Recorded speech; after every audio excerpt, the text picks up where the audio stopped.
Class 9 Geography Chapter 2 Class 9 Geography Chapter 4 Part 1 Chapter 4 Part 1 Climate जलवायु। इसमें देखिए in the last two chapters you have read about the landforms and the drainage of our country and these are the two of the three basic elements that one learns about the natural environment of an area. In this chapter you will learn about the third, that is the atmospheric condition that prevail over our country. Why do we wear woolens? Why do we wear woolens in December, or why it is hot and uncomfortable in month of May, and why it rains in June, July? The answer to all these questions can be found out by studying about the climate of India. Climate refers to the sum total. Climate refers to the sum total of weather condition and variation over a large area for a long period of time, more than 30 years. Weather refers to the state of the atmosphere over an area at any point of time. The element of weather and climate are the same, that is temperature, atmosphere pressure, wind, humidity, and precipitation. You may have observed that the weather conditions fluctuate very often, even within a day, but there is some common pattern over a few weeks or a month. That is, days are cool or hot, windy or calm, cloudy or bright, and wet or dry. On the basis of the generalized monthly atmospheric condition, the year is divided into seasons such as winter, summer, or rainy season. The world is divided into a number of climatic regions. Do you know what types of climate India has and why it is so? We will learn about it in this chapter. अब देखिए पिछले दो अध्यायों में हमारे देश की स्थलाकृतियों के बारे में आप पढ़े हैं। पिछले दो अध्यायों में आप हमारे देश की स्थलाकृति एवं अफवाहों के बारे में पढ़ चुके हैं। यहाँ पे आपको इसमें क्या कि किसी क्षेत्र के प्राकृतिक पर्यावरण को समझने के लिए आवश्यक तीन मूल तत्वों में से दो तत्व ये ही है। इस अध्याय में आप तीसरे तत्व अर्थात हमारे देश की वायुमंडलीय अवस्था के बारे में पढ़ेंगे। हम दिसंबर में ऊनी वस्त्र क्यों पहनते हैं, अथवा मई का महीना गर्म एवं असुविधाजनक क्यों होता है, या जून एवं जुलाई में वर्षा क्यों होती है। इन सभी प्रश्नों के उत्तर आप भारत की जलवायु का अध्ययन करके जान सकते हैं। एक विशाल क्षेत्र में लंबे समय अवधि 30 वर्ष अधिक में मौसम की अवस्थाओं तथा विविधताओं का कुल योग ही जलवायु है। बहुत अच्छी बात है, जलवायु परिभाषा दिया गया है। देखिए एक विशाल क्षेत्र में लंबे समय अवधि मतलब 30 वर्ष कम से कम, एक विशाल क्षेत्र में लंबे समय अवधि में मौसम की अवस्थाओं तथा विविधताओं का कुल योग ही जलवायु है। मौसम एक अववेदक परिभाषा। देखिए मौसम एक विशेष समय में एक क्षेत्र के वायुमंडल की अवस्था को बताता है। मौसम तथा जलवायु के तत्व जैसे कि तापमान, वायुमंडलीय दाब, पतन, आर्द्रता तथा वर्षा एक ही होते हैं। आपने अवश्य ध्यान दिया कि मौसम की अवस्था प्राय एक दिन में ही कई बार बदलती है, लेकिन फिर भी कुछ सप्ताह महीनों तक वायुमंडलीय अवस्था लगभग एक समान ही बनी रहती है। जैसे दिन गर्म या ठंडे, हवादार या शांत, आसमान बादलों से घिरा। देखिए यहाँ पर क्या आसमान बादलों से घिरा या साफ तथा आर्द्र या शुष्क हो सकते हैं। महीनों की औसत वायुमंडलीय अवस्था के आधार पर वर्ष को ग्रीष्म, शीत या वर्षा ऋतु में विभाजित किया गया है। The word monsoon, do you know, देखिए हम जो कहा गया, do you know the word monsoon is derived from the Arabic word mausam which literally mean season. देखिए monsoon refers to the seasonal reversal in the wind direction during year. अब यहाँ पर जो खास बात आपको कही गई है, क्या आप जानते हैं कि मानसून शब्द की उत्पत्ति अरबी शब्द मौसम से हुई है, जिसका शाब्दिक अर्थ मौसम है, जिसका शाब्दिक अर्थ आपको मौसम होता है। अब देखिए क्या मानसून का अर्थ एक वर्ष के दौरान वायु की दिशा में ऋतु के अनुसार परिवर्तन है। मानसून का अर्थ एक वर्ष के दौरान वायु की दिशा में ऋतु के अनुसार परिवर्तन है।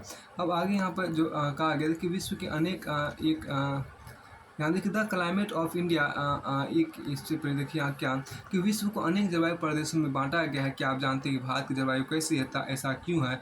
इस संबंध हम इस अध्याय में पढ़ेंगे। फिर आप आगे कहता है क्या कि भारत की जलवायु, देखिए भारत की जलवायु को मानसूनी जलवायु कहा जाता है। भारत की जो जलवायु है उसको मानसूनी जलवायु कहा जाता है।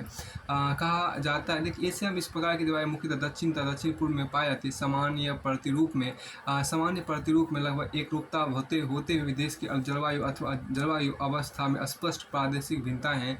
आइए हम दो महत्वपूर्ण तत्व तापमान एवं वर्षण को लेकर देखें कि एक स्थान से दूसरे स्थान पर तथा एक मौसम से दूसरे मौसम में इनमें किस प्रकार की भिन्नताएं हैं।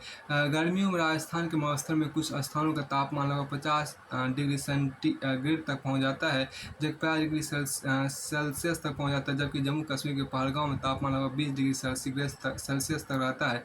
सर्दी की रात में जम्मू कश्मीर में द्रास का तापमान -45 डिग्री सेल्सियस तक हो सकता है, जबकि तिरुवनंतपुरम में यह 22 डिग्री सेल्सियस हो सकता है। अब देखिए यहाँ पर क्या है कि monsoon the climate of India, यहाँ देखिए the climate of India is describe है द मानसून टाइप है in Asia. This type of climate is found mainly in the south and the south east. Despite an overall unity in the general pattern, there are perceptible regional variation in climatic condition within the country. Let us take two important elements, temperature and precipitation, and examine how they vary from place to place and season to season. In summer, the mercury occasionally touches 50 degrees Celsius in some parts of the Rajasthan desert.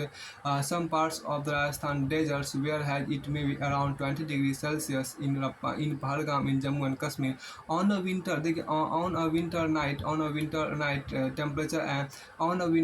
temperature at Dras in Jammu and Kashmir may be as low as -45 degrees Celsius. Tiruvananthapuram on the other hand may have a temperature of 22 degrees Celsius. Do you know in certain places there is a wide difference between day and night temperature? In the Thar desert, the day temperature may rise to 50 degrees Celsius and drop down to near 15 degrees Celsius the same night. On the other hand, there is hardly any difference in the day and night temperature in the Andaman and Nicobar Island or in Kerala.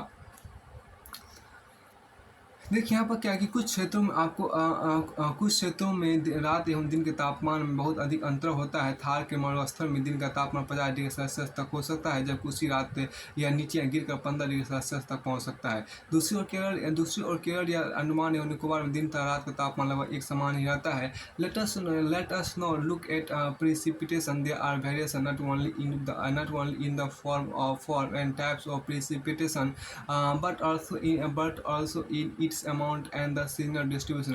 While precipitation is mostly in the form of snowfall in the upper parts of Himalaya, it rains. It rains over the rest of the country. The annual precipitation varies from over 400 centimeter in Meghalaya to less than 10 centimeter in Ladakh and western Rajasthan. Most parts of the country receive rainfall from June to September, but some parts like the Tamil Nadu coast gets a large portion of its rain during October and November. अब देखिए अब वर्षण की ओर ध्यान दो। वर्षण की ओर ध्यान दे वर्षण के रूप में तथा प्रकार में नहीं। देखिए यहाँ पर क्या कि अब वर्षण की ओर ध्यान दे वर्षण के रूप तथा प्रकार में ही नहीं, बल्कि इसकी मात्रा एवं ऋतु के अनुसार वितरण में भी भिन्नता होती है। हिमालयन वर्षण अधिकतर हिम के रूप में होता था। देश के शेष भाग में यह वर्षा के रूप में होता है। वार्षिक वर्षण में भिन्नता, यानी क्या कि वार्षिक वर्षण में भिन्नता मेघालय में 400 सेंटीमीटर से लेकर लद्दाख एवं पश्चिमी राजस्थान में 10 सेंटीमीटर से भी कम होती है। देश अधिकतर भागों में जून से सितंबर तक आपको वर्षा होती है, लेकिन कुछ क्षेत्रों जैसे तमिलनाडु तट पर अधिकतर वर्षा अक्टूबर एवं नवंबर में होती है। अक्टूबर एवं नवंबर में आपको in general coastal area that experience less contrast in temperature condition. Seasonal contrast are more in the interior of the country. There is decrease in rainfall generally from east to west in northern plains. These variations have given rise to variety in lives of people in terms of the food they eat, the clothes they wear, and also the kinds of houses they live in. Find out why the houses in Rajasthan have thick walls and flat roofs. Why is it that the houses in the Tarai region and in Goa and Mangalore have sloping roofs? Why are houses in Assam are built on stilts? अब देखिए राजस्थान में घरों की दीवारें मोटी तथा छत चपटी क्यों होती है? फिर देखिए तराई क्षेत्र तथा गोवा एवं मंगलूर में ढाल वाली छत क्यों होती है? असम में प्राय कुछ घर बांस के खंभों स्टिल्ट पर क्यों होते हैं? असम प्राय कुछ घर बांस के खंभों स्टिल्ट पर क्यों बने होते हैं? अब यहाँ देखिए क्लाइमेटिक कंट्रोल्स की बात करते हैं हम, जलवायु नियंत्रण की बात करते हैं। क्लाइमेटिक कंट्रोल्स में जलवायु नियंत्रण की बात करते हैं। इसमें जो खास चीज़ आपको लगी है तो जलवायु नियंत्रण जो आप है उसको यहाँ पर देखने का प्रयास कीजिए। जलवायु नियंत्रण आपको यहाँ पर है। इसमें देखिए जो आपको कहा there are six major control of the climate of any place. They are latitude altitude pressure and wind system. Distance from the sea continentality, distance from sea continentality, ocean currents and relief features. due to the curvature of the earth, the amount of the solar energy received varies according to latitude. As a result, air temperature generally decreases from the equator towards the pole. As one goes from the surface of the earth to higher altitudes, the atmosphere become less dense and temperature decreases. The hills are therefore cooler during summers. The pressure and wind system of an area depend on the latitude and altitude of the place. Does it influence the temperature and rainfall pattern? The sea exert a moderating influence on climate as the distance from the sea increases. Its moderating influence decreases and the people experience extreme weather condition. This condition is known as continental. देखिए यहाँ पर क्या कि this condition is known as continentality, that is very hot during the summers and very cold during the winters. Ocean currents along with onshore winds affect the climate of the coastal areas. For example, any coastal areas with warm or cold currents following past it will be warm or cool if the winds are onshore.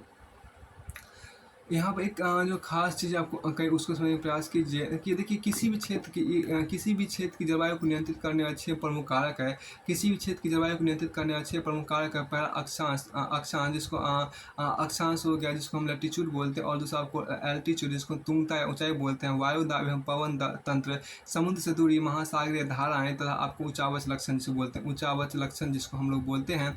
ऊंचावच लक्षण आपको होता है ऊंचावच लक्षण जिसको relief feature भी बोलते हैं। Relief features मतलब ऊंचावच लक्षण जिसको बोलते हैं। देखिए यहाँ पृथ्वी की गोलाई के कारण इसे प्राप्त सौर ऊर्जा की मात्रा अक्षांशों के अनुसार अलग अलग होती है। इसके परिणाम से तापमान विषुवत वृत्त से ध्रुवों की ओर समय तक घटता जाता है। जब कोई व्यक्ति पृथ्वी की सतह से ऊंचाई की ओर जाता है तो वायुमंडल की सघनता कम हो जाती है तथा तापमान घट जाता है। इससे पहाड़ियाँ गर्मी के मौसम में भी ठंडी होती है। किसी भी क्षेत्र का वायु दाब एवं पवन तंत्र उस स्थान के अक्षांश का ऊंचाई पर निर्भर करती है। इस प्रकार यह तापमान एवं वर्षा के वितरण को प्रभावित करता है। समुद्र का जलवायु पर समकालीन प्रभाव पड़ता है। जैसे जैसे समुद्र से दूरी बढ़ती है यह प्रभाव कम होता यह प्रभाव आपको कम होता जाता है। लोग विषम मौसमी अवस्थाओं को महसूस करते हैं। इसे महाद्वीपीय अवस्थाएं गर्मी बहुत अधिक गर्म एवं सर्दी बहुत अधिक ठंडा कहते हैं। देखिए महासागरीय धाराएं समुद्र से तट की ओर चलने वाली हवाओं के साथ तटीय क्षेत्रों की जलवायु को प्रभावित करती है। उदाहरण कोई भी तटीय क्षेत्र जहाँ गर्म या ठंडी जलधाराएं बहती है, वायु की दिशा समुद्र से तट की ओर हो तब वह तट गर्म या ठंडा हो जाएगा। देखिए कोई भी तटीय क्षेत्र, देखिए कोई भी तटीय क्षेत्र जहाँ कोई भी तटीय क्षेत्र जहाँ गर्म या ठंडी जलधाराएं बहती है, वायु की दिशा समुद्र से तट की ओर हो, वायु की दिशा आपको समुद्र से तट की ओर हो, तब वह तट गर्म या ठंडा हो जाएगा। अब आगे यहाँ पर आपको कहा गया, देखिए देखिए फाइनली, देखिए यहाँ पे जो कहा गया, finally relief too plays a major role in determining the climate of a place. High mountains act has, देखिए high mountain act as barriers for cold और hot winds. They may also cause precipitation of if they are high enough and lie in the path of the rain bearing winds. They leeward, देखिए they leeward side of mountains remain relatively dry. अब यहाँ पर आपको जो कहा अंत में किसी स्थान की, देखिए अंत में किसी स्थान की जलवायु को निर्धारित करने में ऊंचावच की भी महत्वपूर्ण भूमिका होती है। ऊंचे पर्वत ठंडी अथवा गर्म वायु को अवरोधित करते हैं। यदि उनकी ऊंचाई इतनी हो कि वर्षा लाने वाली वायु के रास्ते को रोकने में सक्षम होते हैं, तो ये उस क्षेत्र में वर्षा का कारण भी बन सकते हैं। पर्वतों के पवन विमुख ढाल अपेक्षाकृत सूखे रहते हैं। पर्वतों के पवन विमुख ढाल अपेक्षाकृत सूखे रहते हैं। अब एक क्वेश्चन आप फाइंड आउट में देखिए, आप why most of the world's deserts are located in the western margins of the continent in the subtropics. देखिए यहाँ पर क्या विश्व के अधिकतर मरुस्थल उपोष्ण कटिबंधीय भागों में स्थित महाद्वीपों के पश्चिमी किनारे पर क्यों स्थित है। अब आगे हम देखिए क्या कि factor affecting India's climate, Bharat की जलवायु को प्रभावित करने वाला कारक को यहाँ पर देखिए फैक्टर अफेक्टिंग इंडियाज क्लाइमेट, तो भारत की जलवायु को प्रभावित करने वाला कारक यहाँ पर देखिए। फिर आगे यहाँ पर कहते हैं लैटिट्यूड की बात हम यहाँ पर करते हैं।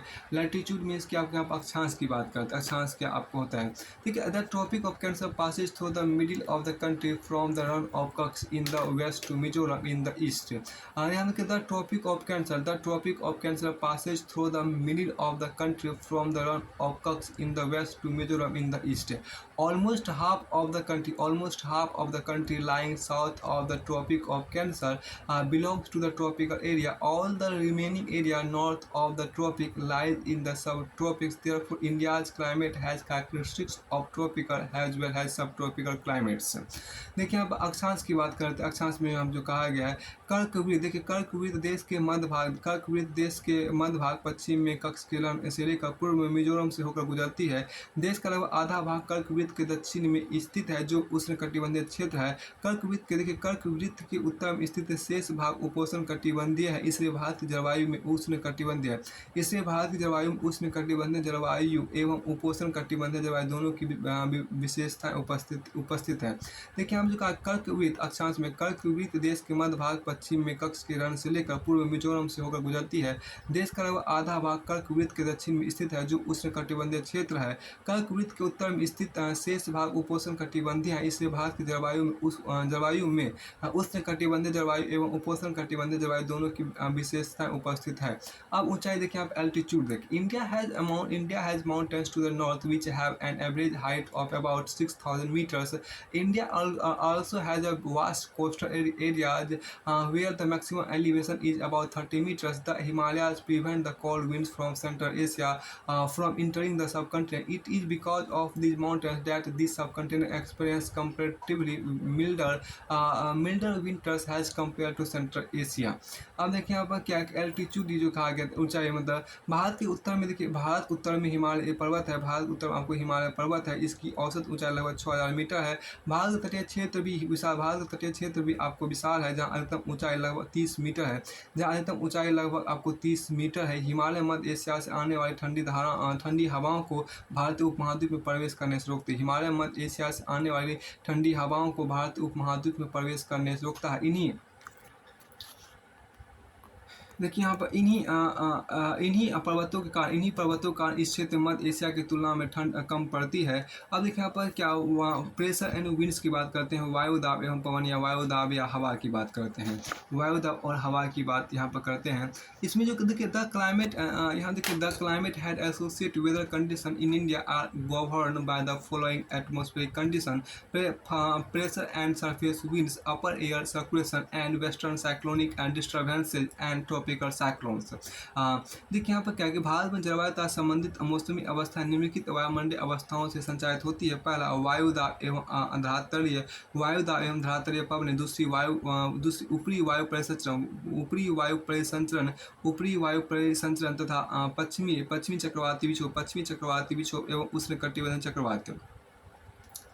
फिर आगे देखिए इंडिया लाइज, देखिए आप India lies in the region, देखिए India lies in the region of north easterly winds.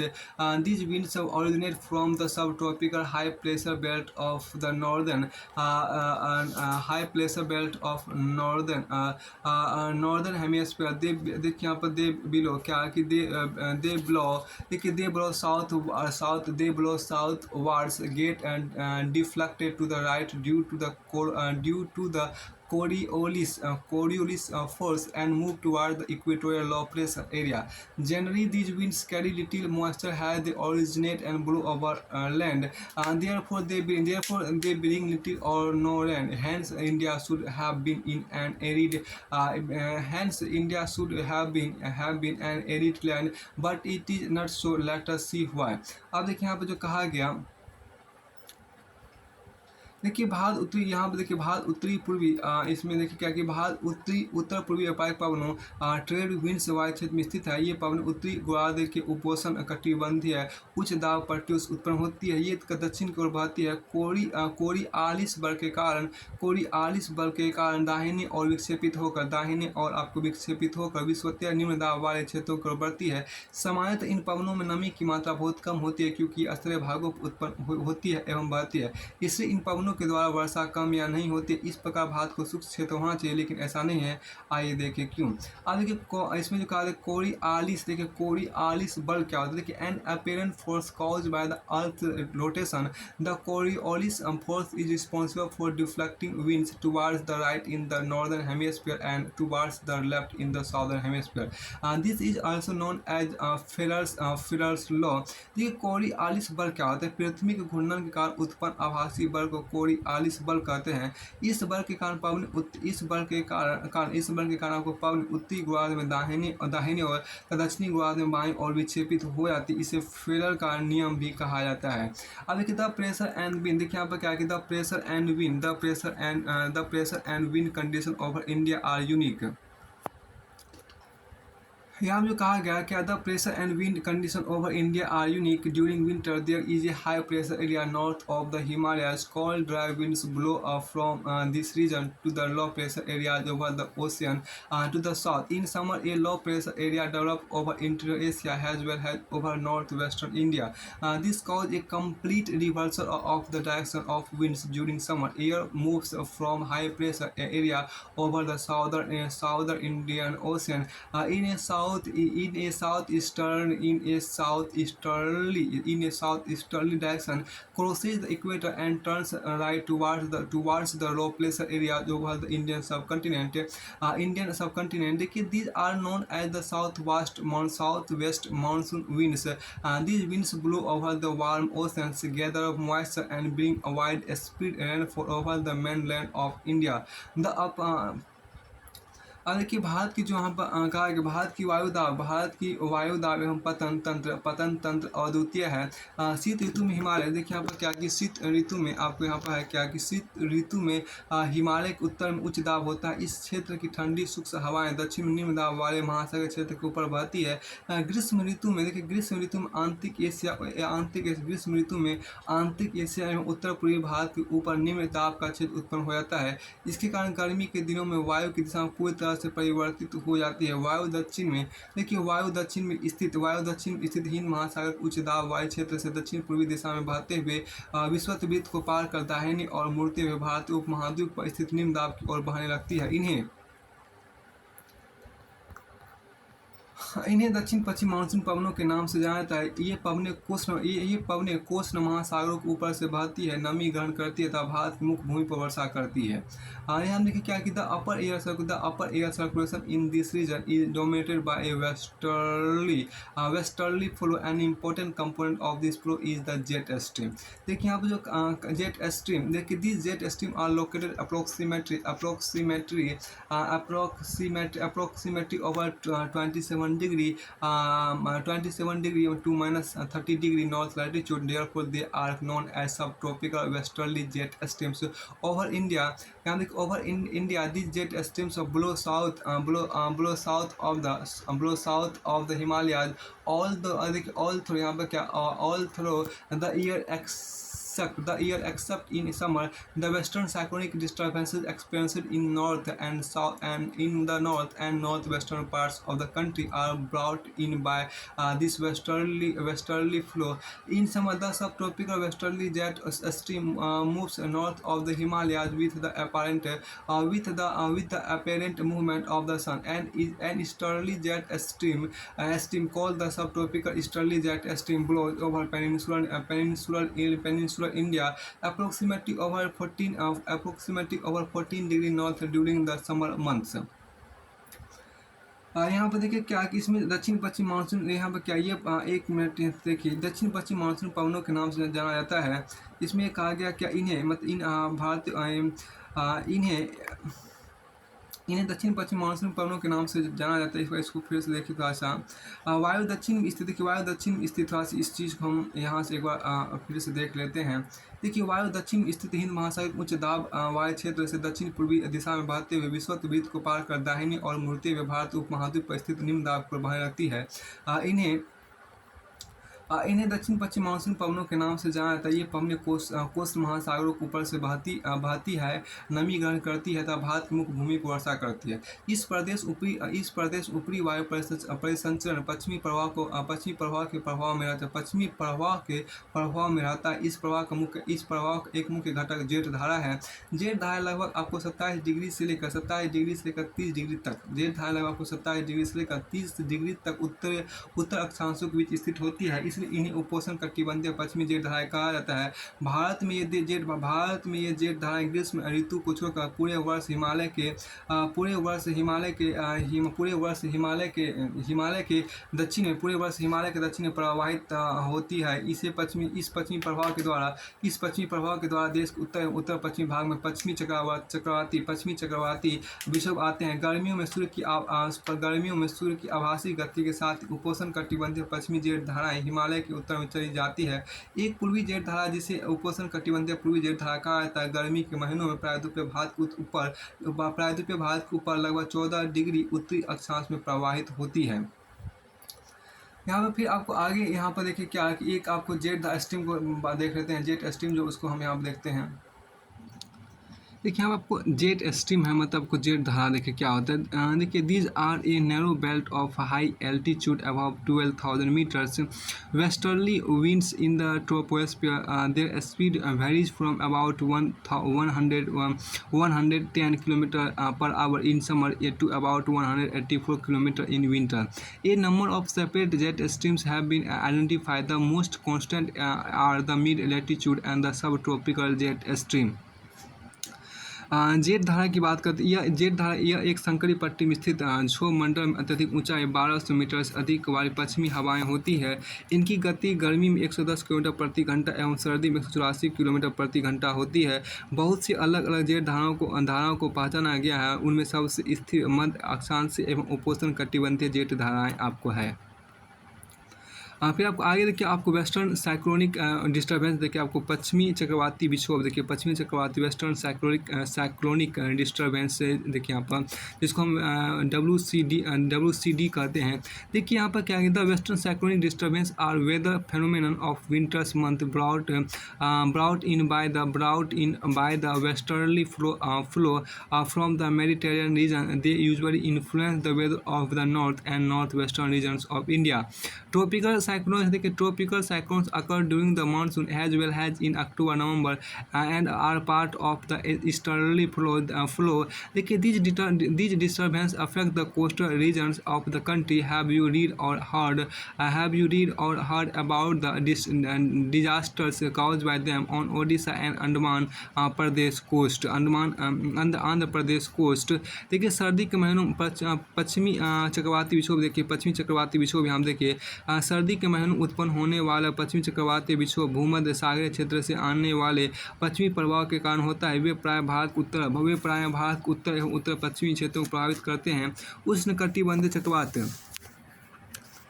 यहाँ हम देखिए क्या कि उष्णकटिबंधीय सर्दी के महीनों में उत्पन्न होने वाले पश्चिमी चक्रवातीय विक्षोभ भूमध्य सागरीय क्षेत्र से आने वाले पश्चिमी प्रवाह के कारण होता है। वे प्रायः भारत के उत्तर एवं उत्तर पश्चिमी क्षेत्रों को प्रभावित करते हैं। उष्णकटिबंधीय चक्रवात देखिए यहाँ पर क्या उष्णकटिबंधीय चक्रवात मानसूनी महीनों के साथ साथ अक्टूबर एवं नवंबर के महीनों में आते हैं तथा ये पूर्वी प्रभाव के एक भाग होते हैं एवं देश के तटीय क्षेत्रों को प्रभावित करते हैं। क्या आपने आंध्र प्रदेश एवं उड़ीसा के तटों पर उनके द्वारा किए गए विनाश के बारे में पढ़ा या सुना है? फिर आगे देखिए द इंडियन मानसून की बात यहाँ पर की गई है। द इंडियन मानसून जो आपको है उसको यहाँ पर देख लीजिए। यहाँ कुछ इमेज भी आपको दिया गया है भारतीय आपको इमेज जो आप यहाँ पर है वो आपको इमेज देखिए। यहाँ इमेज आपका है atmospheric condition over the Indian subcontinent in the month of January. ये जो आप यहाँ पर इमेज देख रही है आपको हो गया भारतीय उपमहाद्वीप जनवरी महीने के दौरान मौसम की स्थिति है। फिर उसके बाद आपके यहाँ पर भारतीय उपमहाद्वीप में जून महीने के दौरान मौसम की स्थिति है। नीचे का जो मैप है ये atmospheric condition over the Indian subcontinent in the month of June. इसके बाद आपको आगे यहाँ पर आपको जो है उसको यहाँ पर आपको दिया गया है। इसमें क्या है कि देखिए द इंडियन मानसून की बात करते हैं। अराइवल ऑफ मानसून जिसको आप कहते हैं। देखिए द इंडियन मानसून मतलब मानसून का आगमन अराइवल ऑफ मानसून। तो ये the climate of India is strongly influenced by monsoon winds. The sailors who came to India in historic times were one of the first to have notice the phenomenon of monsoon. They benefited from the reversal of the wind system as they came by sailing ships at the mercy of winds. The Arab who had also come to India as traders named this seasonal reversal of the wind system monsoon. अब यहाँ पर देखिए क्या इसमें जो कहा गया आपको द इंडियन मानसून के बारे में आपको कहा उसको देखते हैं। यहाँ पर देखिए यहाँ पर भारतीय मानसून जिसको हम इंडियन मानसून आपको कहते हैं। भारत की जलवायु देखिए भारत की जलवायु मानसूनी पवनों से बहुत अधिक प्रभावित है। भारत की जलवायु आपको मानसूनी पवनों से बहुत अधिक प्रभावित है। देखिए ऐतिहासिक कार्य में भारत आने वाले नाविकों ने सबसे पहले मानसून परिघटना पर ध्यान दिया। पवन तंत्र की दिशा उलट जाने उत्क्रमण के कारण उन्हें लाभ हुआ। चूँकि उनके जहाज पवन के प्रभाव की दिशा पर निर्भर थे। अरब वासी जो व्यापारी की तरह भारत आए थे उन लोगों ने पवन तंत्र के इस मौसमी उत्क्रमण को मानसून का नाम दिया।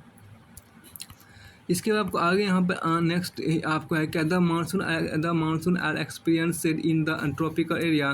The monsoon are experienced in the tropical area रफली between 20 degree north and 20 degree south. To understand the mechanism of the monsoon the following fact are importants. अब यहाँ पर देखिए क्या है कि मानसून का प्रभाव देखिए यहाँ पर मानसून का प्रभाव उष्णकटिबंधीय क्षेत्रों में लगभग 20 डिग्री उत्तर एवं 20 डिग्री दक्षिण के बीच रहता है। मानसून की प्रक्रिया को समझने के निम्नलिखित तथ्य महत्वपूर्ण है। पहला यहाँ देखिए क्या पहला ए नंबर यहाँ पर क्या है कि the differential heating and cooling of land and water. The differential heating and cooling of land and water creates low pressure on the land mass of India while the seas around experience comparatively high pressure। दूसरा देखिए B में the shift of the position देखिए the shift of the position of intertropical convergence zone ITCZ in summer over the Ganga plain in this is equatorial through normally position about 5 degree north of the equator. It is also known as the monsoon during the monsoon season। अब आगे देखिए आप सी में कहा था कि the presence of high pressure area से the presence of high pressure area east of Madagascar approximately at 20 degree south over the Indian ocean. The intensity and position of this high pressure area affect the Indian monsoon. देखिए यहाँ पर पहला जो तत्व ए number देखिए स्थल तथा जल के गर्म एवं ठंडे होने की विभेदीय प्रक्रिया के कारण भारत के स्थल भाग पर निम्न दाब का क्षेत्र उत्पन्न होता है जबकि इसके आसपास के समुद्रों के ऊपर उच्च दाब का क्षेत्र बनता है। दूसरा देखिए बी में ग्रीष्म ऋतु के दिनों में उष्णकटिबंधीय अभिसरण क्षेत्र की स्थिति गंगा के मैदान की ओर खिसक जाती है। यह विषुवतीय गर्त है जो प्राय विषुवत वृत्त से 5 डिग्री उत्तर में स्थित होता है। इसे मानसून ऋतु में मानसून गर्त के नाम से भी जाना जाता है। सो हम आपके यहाँ पे क्या है कि हिंद महासागर में क्या देखिए, हिंद महासागर में मेडागास्कर के पूर्व लगभग 20 डिग्री दक्षिण अक्षांश के ऊपर उच्च दाब वाले क्षेत्र होता है, उच्च दाब वाला क्षेत्र होता है। इस उच्च दाब वाले क्षेत्र की स्थिति एवं तीव्रता भारतीय मानसून को प्रभावित करती है, भारतीय मानसून को प्रभावित करती है।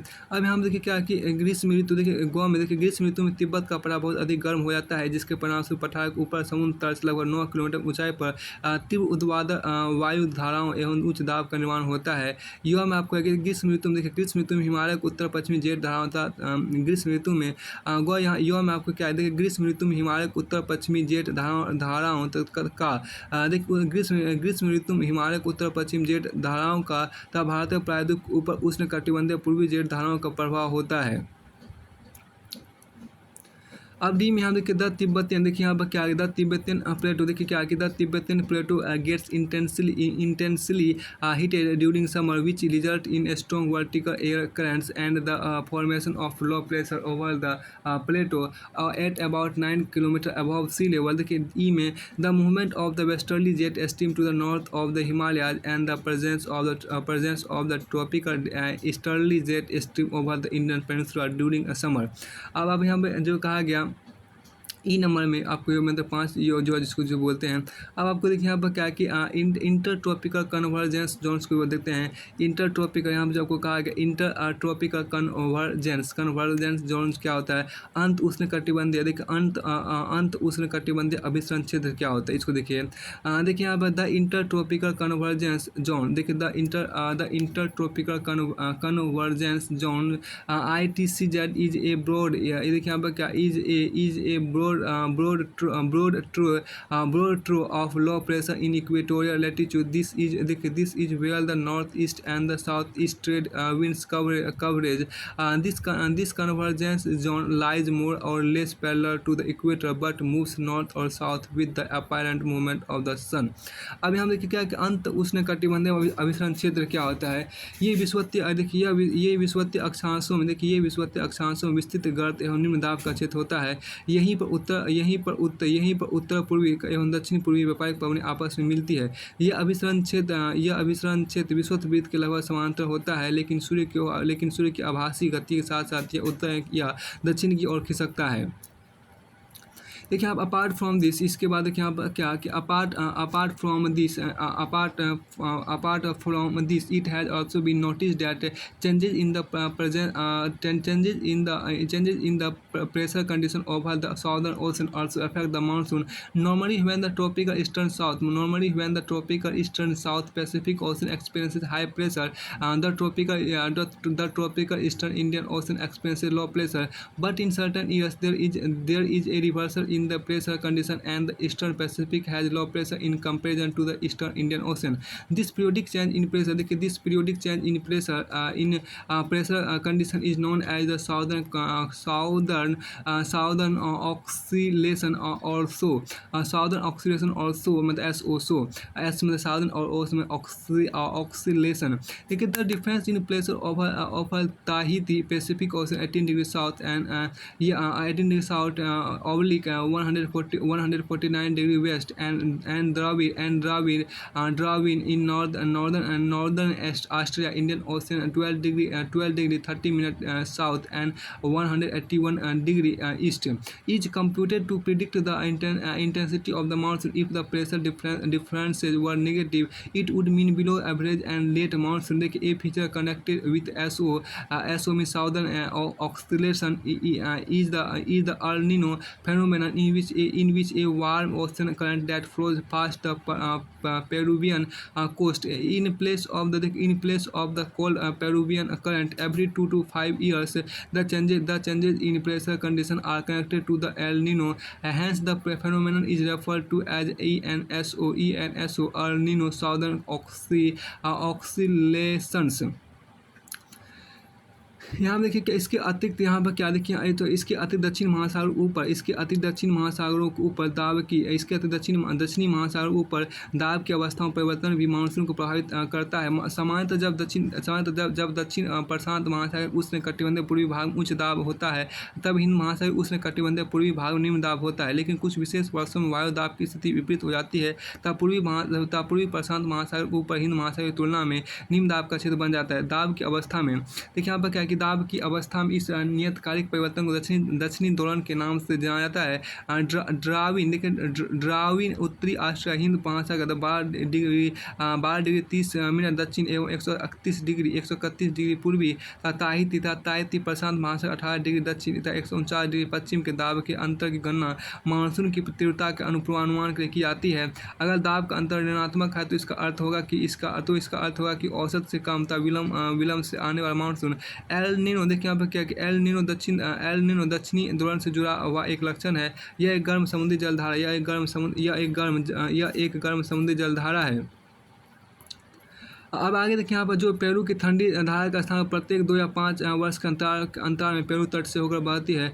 दाब की अवस्था में परिवर्तन का संबंध एल नीनो से है, इसलिए इस परिघटना को एनसो एल नीनो दक्षिणी दोलन कहा जाता है। अब देखिए यहाँ पर एल नीनो की बात यहाँ पर करते हैं कि एल नीनो देखिए क्या होता है। एल नीनो यहाँ पर देखिए, El Nino this is a name given to the periodic development of a warm ocean current along the coast of Peru as a temporary replacement of the cold Peruvian current. El Nino is a Spanish word meaning the child and refer to the baby Christ. As the current start flowing during Christmas, the pressure of the presence of the El Nino leads to an increase in sea surface temperature and weakening of the trade winds in the region. अब देखिए El Nino क्या, ठंडी Peru जलधारा के स्थान पर अस्थायी तौर पर गर्म जलधारा के विकास को एल नीनो का नाम दिया गया है। एल नीनो स्पेनिश शब्द है जिसका अर्थ होता है बच्चा था, जो कि बेबी क्राइस्ट को व्यक्त करता है। क्योंकि यह धारा क्रिसमस के साथ बनना शुरू करती है, एल नीनो की उपस्थिति समुद्र की सतह के तापमान को बढ़ा देती है तथा उस क्षेत्र में व्यापारिक पवनों को शिथिल कर देती है। अब देखिए यहाँ पर क्या है कि the onset of the monsoon and the withdrawal, monsoon का आगमन एवं वापसी की बात यहाँ पर की गई है। मानसून का आगमन एवं वापसी की बात आप यहाँ पर देखिए। ऑनसेट मतलब आपको आगमन और विथड्रॉवल मतलब आपको वापसी होता है। देखिए the monsoon unlike the traders are not steady winds but are pulsating in nature. देखिए affected by different atmospheric condition encountered, देखिए हम क्या encountered by it on it देखिए on its way over the warm tropical seas. The duration of the monsoon is between 100 to 120 days from early June to mid-September. Around the time of its arrival, the normal rainfall increases suddenly and continues constantly for several days. This is known as the burst of the monsoon and can be distinguished from the pre-monsoon showers. The monsoon arrives at the southern tip of the Indian Peninsula generally by the first week of June. Subsequently, it proceeds into to the Arabian Sea branch and the Bay of Bengal branch.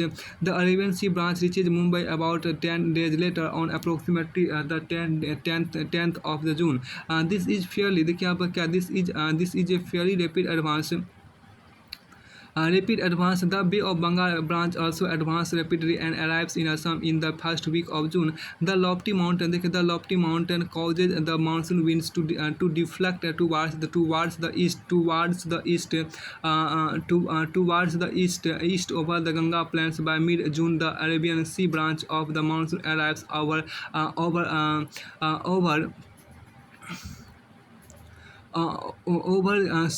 Saurashtra Kutch and the central part of the country. The Arabian Sea यहाँ पे क्या कि the Arabian Sea and the Bay of Bengal branches of the monsoon merge over the northwestern part of the Ganga plains.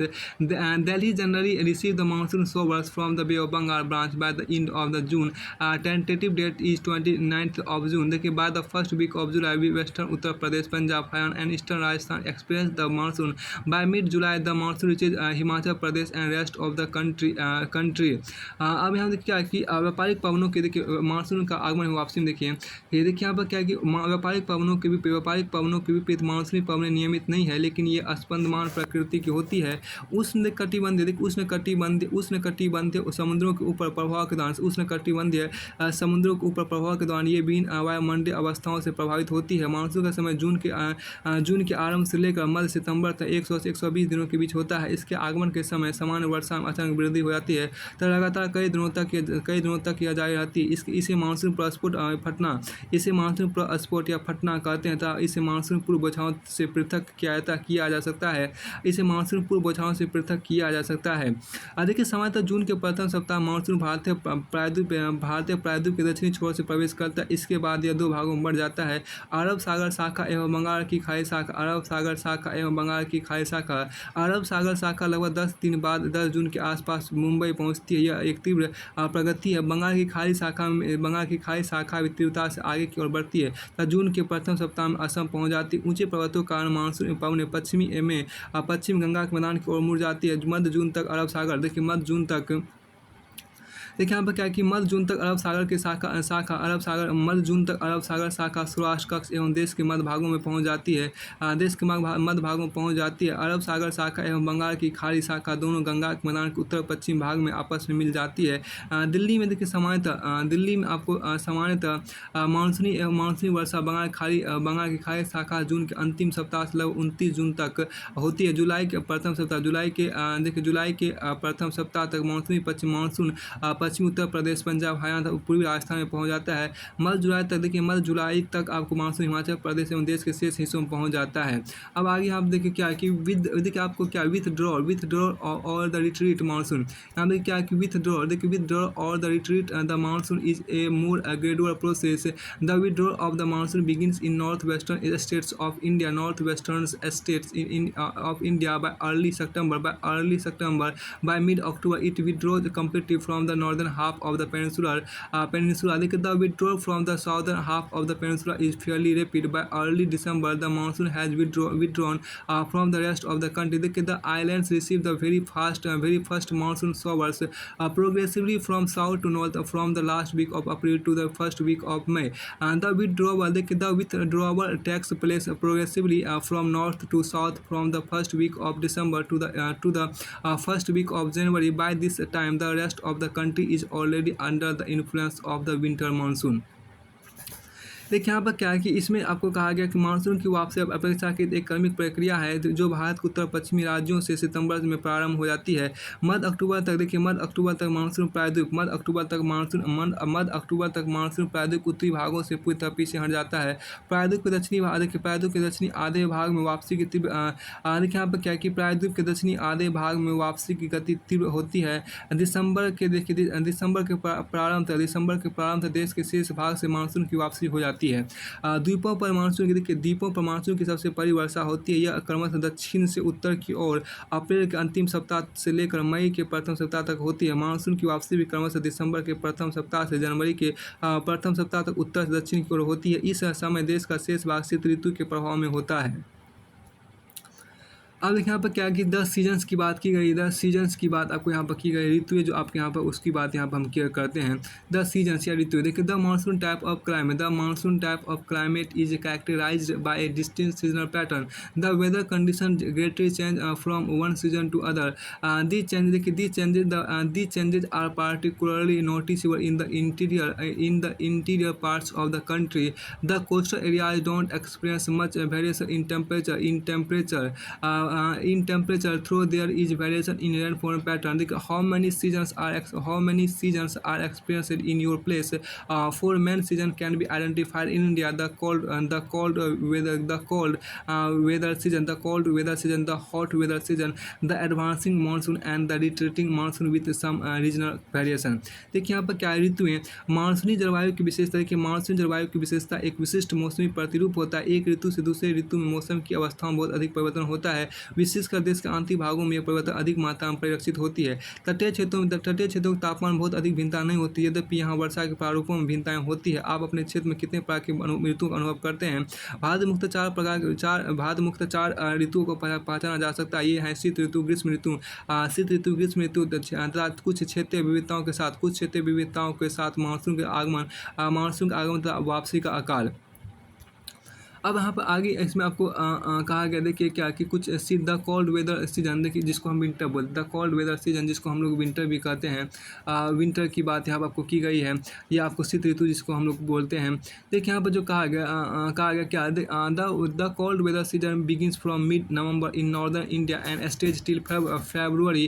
देखिए December and January are the coldest month in the northern part of India. The temperature decreases from south to north. The average temperature of Chennai on the eastern coast is between 24 degree to 25 degree Celsius. अब देखिए while in the northern parent it ranges between 10 degree Celsius and 15 degree Celsius. Days are warm. देखिए days are warm and nights are cold. Frost is common in the north and the higher slopes of the Himalayas experience snowfall. During this season the northeast trade winds prevail over the country.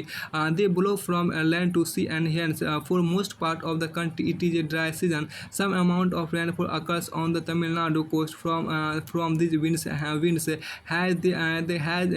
from these winds, यानी कि क्या कि some amounts of these winds has here they blow from sea to land. देखिए some amounts of rainfall occurs on the Tamil Nadu coast from these winds has there they blow from sea to land. अब देखिए यहाँ पर in northern part of the country a fever high pressure region develops with light wind moving to outward from this area. Influenced by the relief, these winds blow through the Ganga Valley from the west and the northwest. The weather is normally marked by clear sky, low temperature and low humidity and fever variable winds. यहाँ देखिए क्या कि शीत ऋतु देखिए क्या उत्तरी भारत में शीत ऋतु मध्य नवंबर से आरंभ होकर फरवरी तक रहती है। भारत के उत्तरी भाग में दिसंबर एवं जनवरी सबसे ठंडे महीने होते हैं। तापमान दक्षिण से उत्तर की ओर बढ़ने पर घटता जाता है। पूर्वी तट पर चेन्नई का औसत तापमान 24 डिग्री सेल्सियस से 25 डिग्री सेल्सियस के बीच होता है। जबकि उत्तरी मैदान में 10 डिग्री सेल्सियस से 15 डिग्री सेल्सियस के बीच होता है। दिन गर्म तथा रातें ठंडी होती। उत्तर में आपको तुषारपात सामान्य रहता है। हिमालय के ऊपरी ढालों पर हिमपात होता है। इस ऋतु में देश में उत्तर पूर्वी व्यापारिक पवनें प्रवाहित होती है। ये स्तर समुद्र की ओर बढ़ती है, इसलिए देश के अधिकतर भाग में शुष्क मौसम होता है। इन पवनों के कारण कुछ मात्रा में वर्षा तमिलनाडु के तट पर होती है क्योंकि वहाँ ये पवनें समुद्र से स्तर की ओर बहती है। देश के उत्तरी भाग में एक कमजोर उच्च दाब का क्षेत्र बन जाता है जिसमें हल्की पवनें इस क्षेत्र से बाहर की ओर प्रवाहित होती है। ऊंचावत से प्रवाहित होकर ये पवन पश्चिम तथा उत्तर पश्चिम से गंगा घाटी में बहती है। सामान्यतः इस मौसम आपको आसमान साफ, तापमान आर्द्रता कम एवं पवनें शिथिल परिवर्तित होती है। आप देखिए यहाँ पर पवनें परिवर्तित होती है। इसमें देखिए क्या, इसमें जो आपको कहा गया शीत ऋतु में उत्तरी मैदान उत्तर पश्चिम चक्रवाती विक्षोभ का अंतवार विशेष लक्षण है। देखिए यहाँ पर शीत ऋतु में इसमें जो आपको कहा गया, देखिए शीत ऋतु में उत्तरी मैदानों में पश्चिम एवं उत्तर पश्चिम से चक्रवाती विक्षोभ का अंतर्वाह विशेष लक्षण है। यह कम दाब वाली प्रणाली भूमध्य सागर एवं पश्चिमी एशिया के ऊपर यहाँ देखिए यह कम दाब वाली प्रणाली भूमध्य सागर एवं पश्चिमी एशिया के ऊपर उत्पन्न होती है तब पश्चिमी पवनों के साथ भारत में प्रवेश करती है। इसके कारण आपको शीतकाल में मैदानों में वर्षा होती है तब पर्वतों पर हिमपात जिसकी उस समय बहुत अधिक आवश्यकता होती है। यद्यपि शीतकाल वर्षा जिसे स्थानीय तौर पर महावट कहा जाता है कि कुल मात्रा कम होती है, लेकिन ये रबी फसलों के लिए बहुत ही महत्वपूर्ण होती है। प्रायद्वीपीय भागों में शीत ऋतु स्पष्ट नहीं होती है। समुद्री पवनों के प्रभाव के कारण शीत ऋतु में भी समुद्री भागों में शीत ऋतु स्पष्ट नहीं होती है। समुद्री पवनों के प्रभाव के कारण शीत ऋतु में भी यहाँ तापमान के प्रारूप में ना परिवर्तन होता है।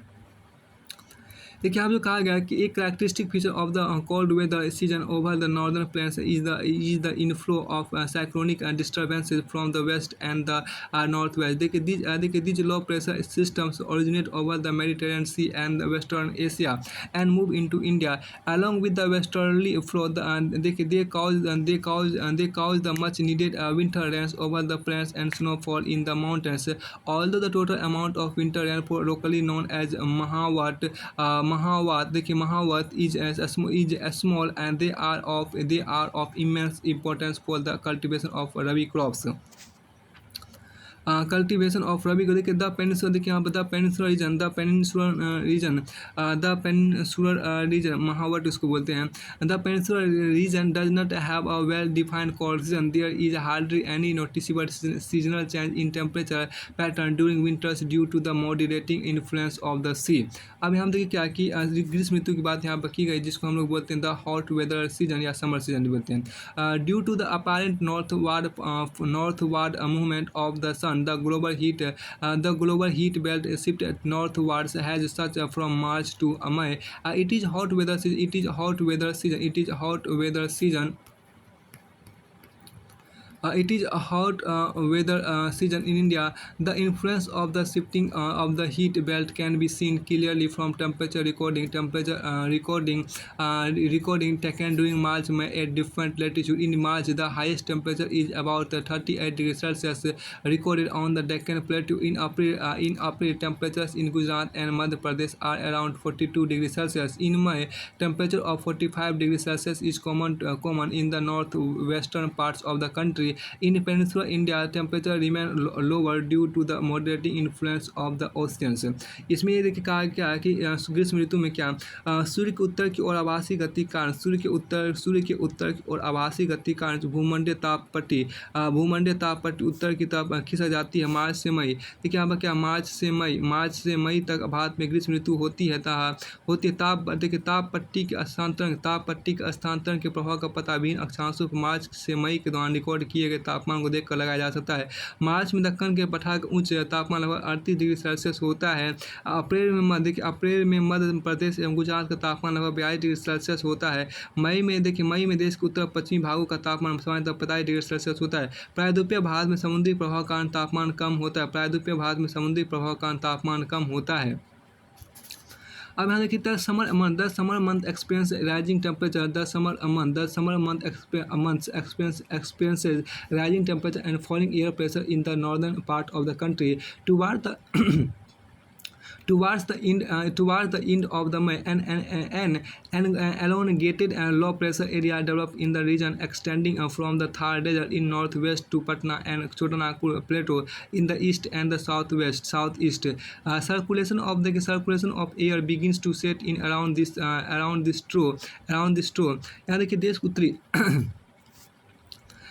के उत्तरी भाग में क्या है, देखिए देश के उत्तरी भाग में ग्रीष्म काल में तापमान में वृद्धि होती है तथा वायुदाब में कमी आती है. मई के अंत में उत्तर पश्चिम में थार के रेगिस्तान से लेकर पूर्व एवं दक्षिण पूर्व में पटना तथा छोटा नागपुर पठार तक एक कम दाब का लंबवत क्षेत्र उत्पन्न होता है. पवन का परिसंचरण इस गर्त के चारों ओर प्रारंभ होता है.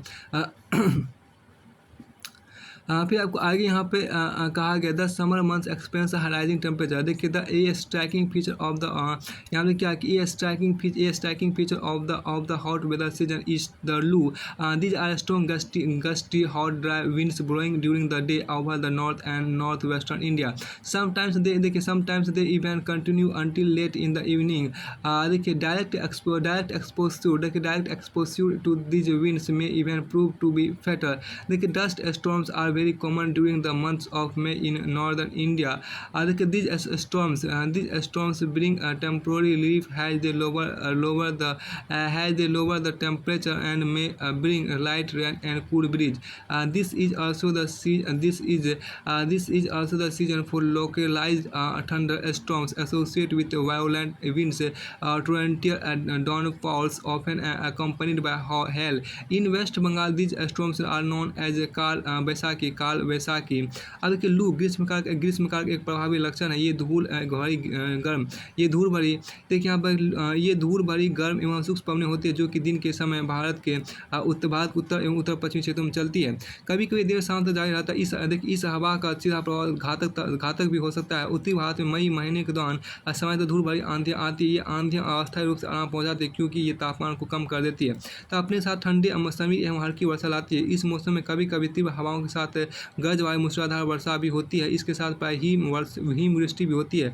वैशाख के महीने में होने का पश्चिम बंगाल में इसे काल वैशाखी कहा जाता है। अब यहाँ पर टुवार्ड्स क्या है कि towards the close of the summer season pre monsoon showers are common especially in Kerala and Karnataka. They help in the early ripening of mangoes and are often referred to as mango showers. देखिए ग्रीष्म ऋतु के अंत में कर्नाटक एवं केरल में प्राय पूर्व मानसूनी वर्षा होती है। इसके कारण आम जल्दी पक जाता है, प्राय इसे आम्र वर्षा भी कहा जाता है। अब आगे देखिए क्या advancing monsoon the rainy season से बोलते हैं। एडवांसिंग मानसून या द रेनी सीजन से बोलते हैं। वर्षा ऋतु या मानसून का आगमन जिसको हम बोलते हैं advancing monsoon. By early June, the low pressure condition over the northern plains intensifies. It attracts the trade winds of the southern hemisphere. These southeast trade winds originate over the warm subtropical areas of the southern ocean. They cross the equator and blow in south. They cross the equator and blow in the south and blow in the westerly direction, entering the Indian Peninsula as the Indian Peninsula as the southwest monsoon. As these winds blow over warm oceans, they bring abundant moisture to the subcontinent. These winds are strong and blow at an average velocity of 30 km per hour, with the exception of the extreme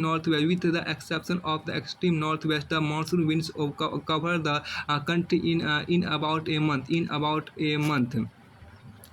देखिए यहाँ पर जो कहा गया कि इसमें जो आपके यहाँ पर जून के प्रारंभ में उत्तरी मैदानों आइए वर्षा ऋतु या मानसून का आगमन किया है। जून के प्रारंभ उत्तरी मैदानों में निम्न दाब की अवस्था तीव्र हो जाती है। यह दक्षिणी गोलार्ध की व्यापारिक पवनों को आकर्षित करती है। ये दक्षिण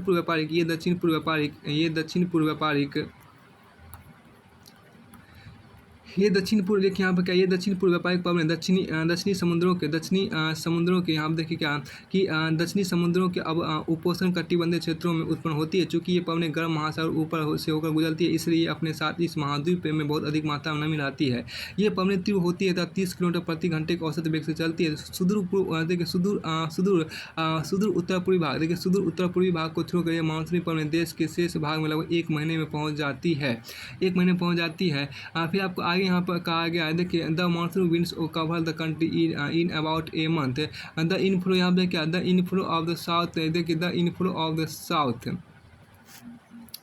द इनफ्लो देखिए यहाँ पर क्या है the inflow of the south west monsoon into India. The inflow of the south west monsoon into India brings about a total change in the weather early in the season with the windward. Early in the season the windward side of the western Ghats receive very heavy rainfall more than 250 centimetre. The Deccan plateau and parts of Madhya Pradesh also receive some amounts of rain in spite of lying in the rain shadow area. The maximum rainfall of this season is received in the northeastern parts of the country. Monsoon देखिए यहाँ पर क्या monsoon in the southern range of the Khasi Hills receive the highest average rainfall in the world. Rainfall in the Ganga Valley decreases from east to west. Rajasthan and parts of Gujarat gets scanty rainfall. देखिए यहाँ पर जो आपको कहा गया था कि दक्षिण पश्चिम मानसून का भारत में अंतवा यहाँ पर देखिए क्या अंतवा यहाँ के मौसम को पूरी तरह परिवर्तित कर देता है। मौसम के प्रारंभ में पश्चिम घाट के पवनमुखी भागों में भारी वर्षा लगभग 250 सेंटीमीटर से अधिक होती है। दक्कन का पठार एवं मध्य प्रदेश के कुछ भाग में भी वर्षा होती है। यद्यपि ये क्षेत्र वृष्टि छाया क्षेत्र में आते हैं। आपको वृष्टि छाया क्षेत्र में आते हैं। इस मौसम की अधिकतर वर्षा देश के उत्तर पूर्वी भागों में होती है। खासी पहाड़ी दक्षिणी श्रृंखलाओं में स्थित मासिन राम विश्व में सबसे अधिक औसत वर्षा प्राप्त करता है। गंगा घाटी में पूर्व से पश्चिम की ओर वर्षा की मात्रा घटती जाती है। राजस्थान एवं गुजरात के कुछ भागों में बहुत कम वर्षा होती है। अब देखिए यहाँ पर क्या another phenomenon associated with the monsoon is its tendency to have breaks to have breaks in rainfall. Thus it has wet and dry spells. In other words, the monsoon rains take place only for a few days at a time. They are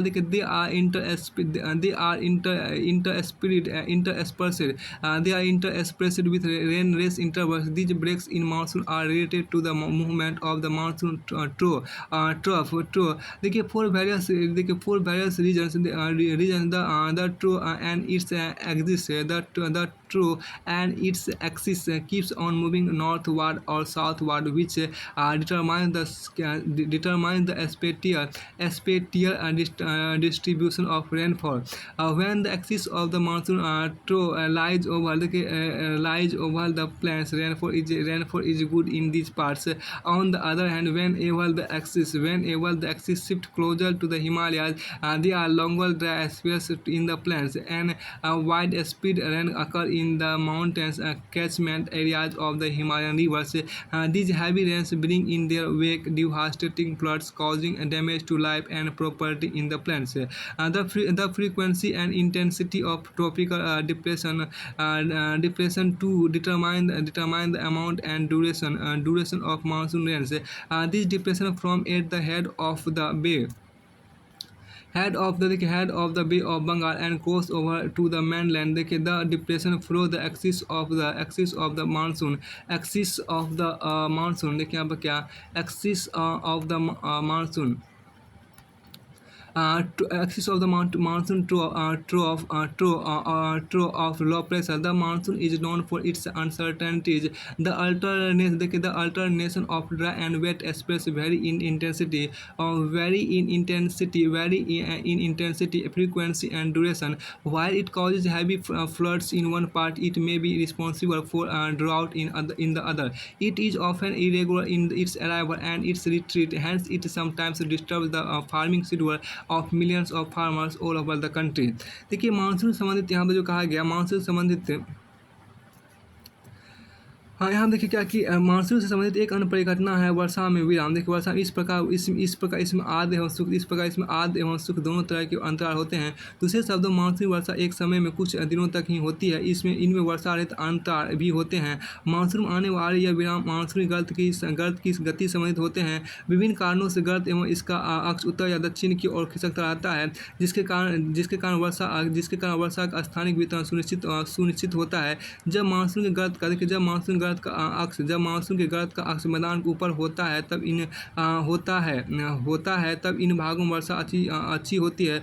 दूसरी ओर जब अक्ष हिमालय के समीप चला जाता है तब मैदानों में लंबे समय तक शुष्क अवस्था रहती है तथा हिमालय की नदियों के पर्वतीय जल ग्रहण क्षेत्रों में विस्तृत वर्षा होती है।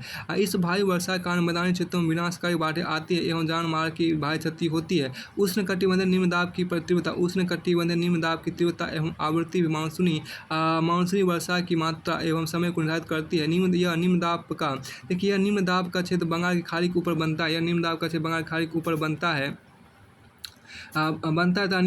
तथा मुख्य स्तरीय भाग को पार कर जाता है। यह गर्त निम्न दाब के मानसूनी गर्त के अक्ष के अनुसार होता है। मानसून के देखिए यहाँ पर मानसून इसकी अनिश्चितता के लिए जाना जाता है। मानसून को इसकी अनिश्चितता के लिए जाना जाता है। सूक्ष्म एवं आर्द्र स्थितियों की तीव्रता आवृत्ति एवं समय काल में भिन्नता होती है। इसके कारण यदि एक भाग में बाढ़ आती है तो दूसरे भाग में सूखा पड़ता है। इसका आगमन एवं वापसी प्राय अव्यवस्थित होता है, इसलिए यह कभी कभी देश के किसानों की कृषि कार्यों को अव्यवस्थित कर देता है।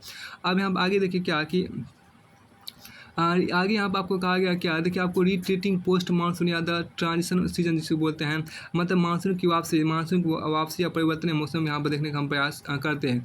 देखिए during October November with the apparent movement of the sun toward the south the monsoon trough और the low pressure trough over the northern plains becomes weaker. This is gradually replaced by a high pressure system. The southwest monsoon winds weaken and start withdrawing gradually gradually by the beginning of October. The monsoon withdraws from the northern plains the months of October November from a period of transition from hot rainy season to dry winter season condition. The retreat of monsoon is marked by clear skies and rise in temperature while day temperatures are high, nights are cool and pleasant, and the land is still moist owing to the condition of high temperature and humidity. The weather becomes rather oppressive during the day, and this is commonly known as October heat. In the second half of October, the mercury begins to fall rapidly in northern India. देखिए monsoon की वापसी हम देखिए परिवर्तन मौसम जिसको बोलते हैं अक्टूबर नवंबर के दौरान दक्षिण की तरफ सूर्य के आभासी गति कारण मानसून गर्त या निम्न दाब वाला गर्त उत्तरी मैदानों के ऊपर शिथिल हो जाता है। धीरे धीरे उच्च दाब प्रणाली इसका स्थान ले लेती है। दक्षिण पश्चिम मानसून शिथिल हो जाते हैं तथा धीरे धीरे पीछे की ओर हटने लगती है। अक्टूबर के प्रारंभ में मानसून पवन उत्तर के मैदान से हट जाती है। अक्टूबर नवंबर का महीना गर्म वर्षा ऋतु से शीत ऋतु में परिवर्तन का कारण होता है। मानसून की वापसी होने से आसमान साफ एवं तापमान में वृद्धि हो जाती है। दिन का तापमान उच्च होता है जबकि रातें ठंडी एवं सुहावनी होती है। स्थल अभी भी आर्द्र होता है। उच्च तापमान एवं आर्द्रता वाली अवस्था का दिन का मौसम असह्य हो जाता है। इसी समय तक क्वार की उमस के नाम से जाना जाता है। अक्टूबर के उत्तरार्ध में विशेषकर उत्तरी भारत में तापमान तेजी से गिरने लगता है। आगे यहाँ पर जो कहा गया इसमें देखिए डू यू नो में देखिए Mawsynram is the wettest place on the earth is also reputed for its stalagmite and stalactite caves. देखिए यहाँ पर क्या स्टेलेग्माइट एंड काइट्स। देखिए मानसून विश्व में सबसे अधिक वर्षा वाला क्षेत्र था स्टेलेग्माइट एवं स्टेलेक्टाइट गुफाओं के लिए प्रसिद्ध है।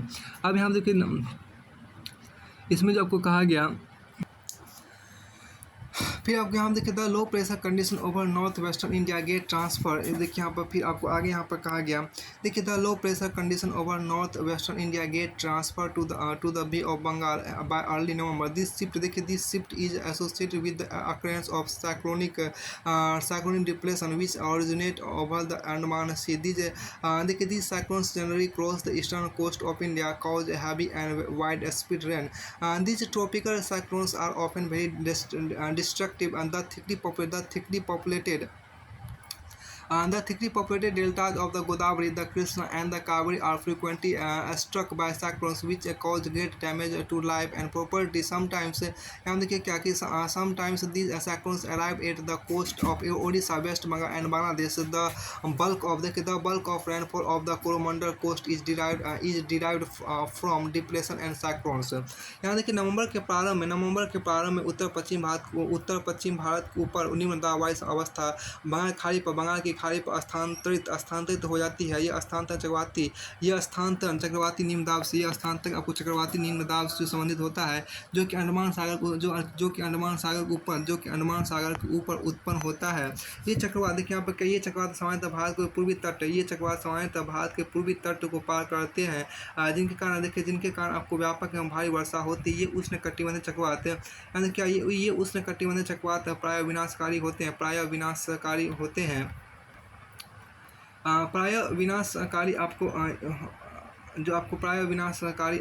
हैं उसके बाद यहाँ पर देखिए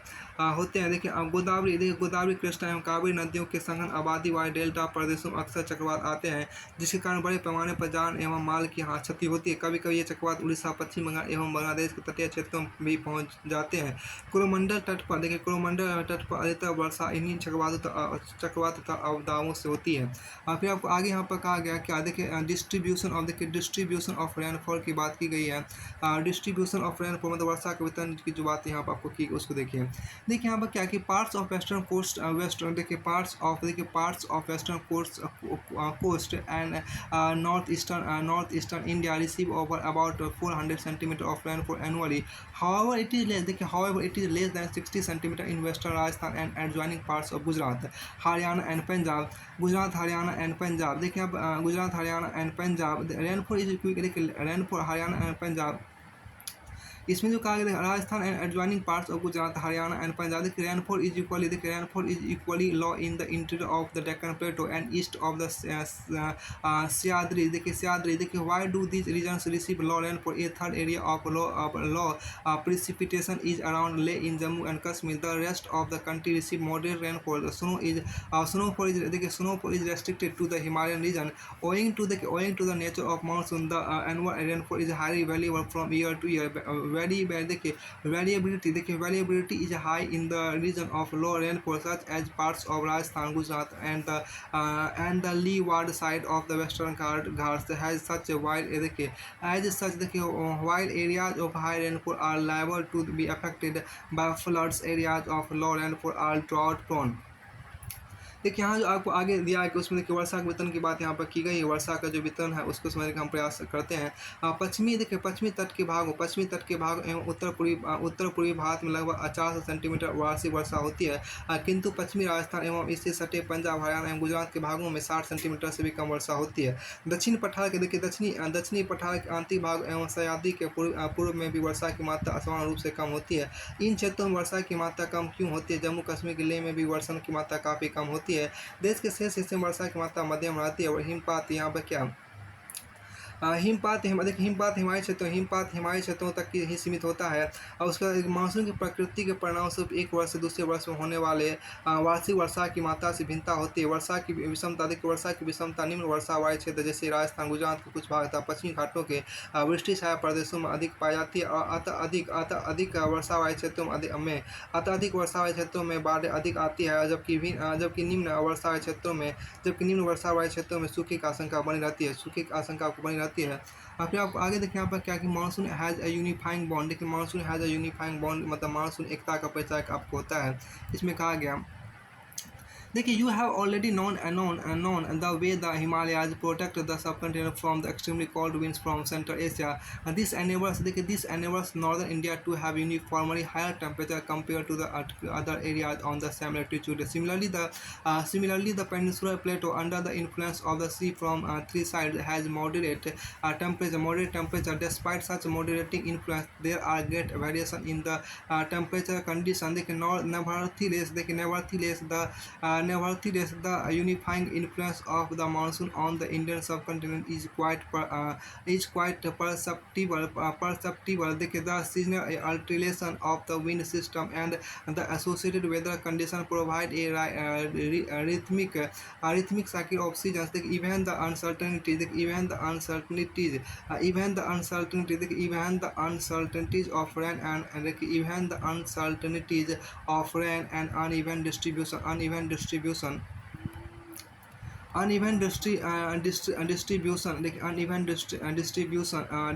are very much typical of the monsoon.